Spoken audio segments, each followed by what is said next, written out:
What can have a ton of character, but isn't a character at all? Hi, I'm famous Batman villain The Trick Questioner, and I'm pretending you didn't see the title or thumbnail. Listen, a character on its own is nice, and usually as character designers, our focus. But the context we set these characters in can add so much feeling and story. You could have a tiny drawing of a mouse with a sword by itself, and you'd think, okay, hope his mom's alright with him having a sword. Suddenly you set this character in a scene with a gigantic titan that your mouse is facing off against, and now you have some stakes.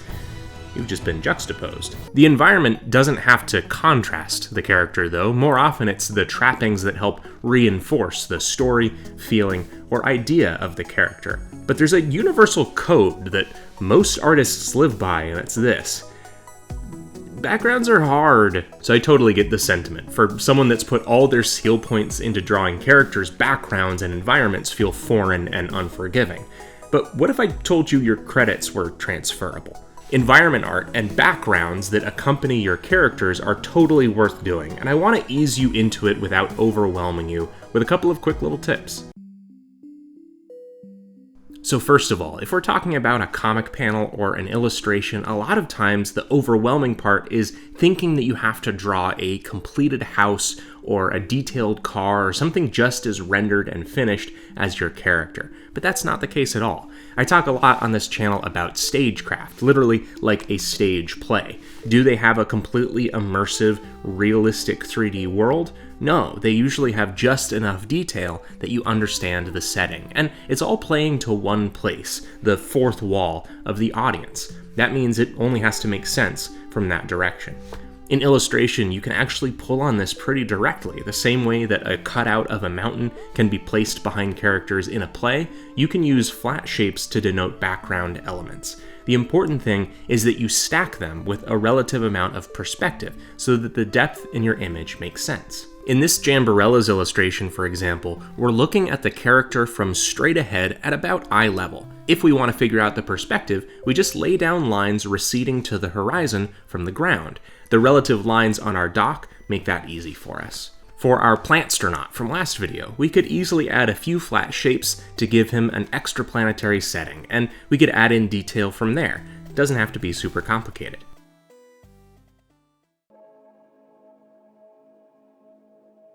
The shapes of the environment contribute to the composition of your image. You might even want to figure those out in thumbnails before you start on your final work. For Goodwin here, there's cluttered junk around her in the alleyway, and the walls of the alley are angled in. This exaggerates the eerie and claustrophobic feeling more so than the correct, perfectly vertical lines of the alley walls could. This piece isn't perfect. In fact, there's a few illustrations of mine that I count as falling short when it comes to environment, and I think it's worth looking at those. Myra spelunking in this ice cave has a pretty flat and uninteresting pose, so the character itself needs some work. But because I didn't spend as much time figuring out what my materials looked like, there's an extra sense of depth to the cave that unfortunately doesn't come through. In environments, it's super helpful to check your values, how dark or light things are. Contrast will call attention to an area. In this piece, a little too much of it meets in this gray mid-tone range, mostly because I was unsure about making any part of the ice too dark. I liked this setting of Shackleton for Blubford's illustration. There's a good composition of elements, of foreground, middle ground, and background, and you get a simple connected story of the character relating to the environment, and even that heightened sense of his paranoia. It's helpful when the background is planned on from the beginning, instead of an afterthought. I can't quite say the same for Klobbs and Wambet, who are in the same setting. Because this was a piece with two focal points, since it's technically a connected pair of trading cards, I spent a lot of time on the characters, which I think turned out mostly good, and treated the environment as an afterthought. Even though it's the same setting as Blubford, it's far less cohesive and connected. While composition and flat shapes are really helpful, there's no substitute for practicing environments and figuring out the elements you're trying to use in your scene. Think about the difference between drawing a character into the background of a comic for the first time in the panel versus having a design or idea of what that looks like. Sometimes that means designing the props or buildings, which can be surprisingly rewarding and fun, like these buildings from Stormfellers. Here's a work in progress from this week that I'm not done with yet that focuses on composition and compelling shapes. One thing I like that it's been able to do is radiate saturated color inward. The stone is grayer at the outside of the image, and we go full-on gold and moss in the center. Don't discount both how rewarding and fun exercises like this can be. Plus, having reference available for your materials like stone takes away a lot of the guesswork. So how about some new art? Some art with a simple environment that I think accomplishes a lot as far as mood? So remember how I had these old designs, old-timey explorer finds an island of creatures, starting with these three? We've been through this, right? This character design for Inferglet went from this in 2015 to this in 2021. Budve went from this in 2015 to this in 2021. Last time I didn't share the third one, a water-based creature named Naguana. Why? It's a little embarrassing, but embarrassment. Revisiting the character, though, I found that building off the previous two characters gave some sorely needed connective tissue.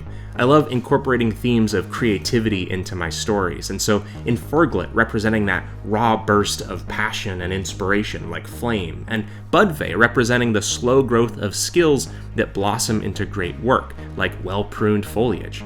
For Naguana, not only did I look to contrast to the color, animal species, and shape language of the other two, but I thought I'd incorporate that part of creativity that, as viewers of this most recent season of Character Design Forge will notice, I ignored for too long. Naguana, like a rejuvenating rainstorm, represents the rest and recharge that creativity needs in order to flourish. For this character, I made sure that the feeling was one of serenity and peace in their facial expression, not necessarily a grumpy or sad one, which can easily be read from closed eyes in the rain. While Naguana is a reptile, not an amphibian, the blue dots on this creature's cheeks are used to absorb energy from rainstorms, but it can only do so when it's perfectly still. The environment for this character, like the other two, was really key. It's simple, just a few blurry shapes in the background and a couple of lily pads. The rain out of focus in the foreground, receding in droplet size as it goes further into the distance, which really helps sell our depth. And uniformly sized objects like the lily pads do the same when they get smaller towards the background. One more bonus tip I'll give is that if you haven't already, there are incredibly easy to learn 3D tools that can help you set up scenes. Just a couple of cubes manipulated in Blender and then screenshotted can give you a setting, and you can even create stand-ins of your characters to figure out where they go in space. It's really a must for anyone creating things like comics, where consistent relationships of space and frequent background drawing happens a lot. I hope you like this Naguana illustration, which is the April trading card in Biko's backpack, along with a Budve hard enamel pin over on Patreon. A gigantic thank you to everyone that's supporting the backpack especially. It's really what helps keep us afloat and able to keep making new videos, and it contributes to bigger creative projects as well, like Stormfellers. If you're interested, make sure to head over to patreon.com/bageldenizen. Let this count as an official big push on the backpacks. We've got exciting stuff coming up on them, and it's never been a better time to join. You'll get a new package in your mailbox every month. Course at learncharacterdesign.com, Bagel Denizen on social media. Thank you for watching, and what? Oh, because it's April 1st. You wanna? Yeah, get in here. Trickle me this, Batman.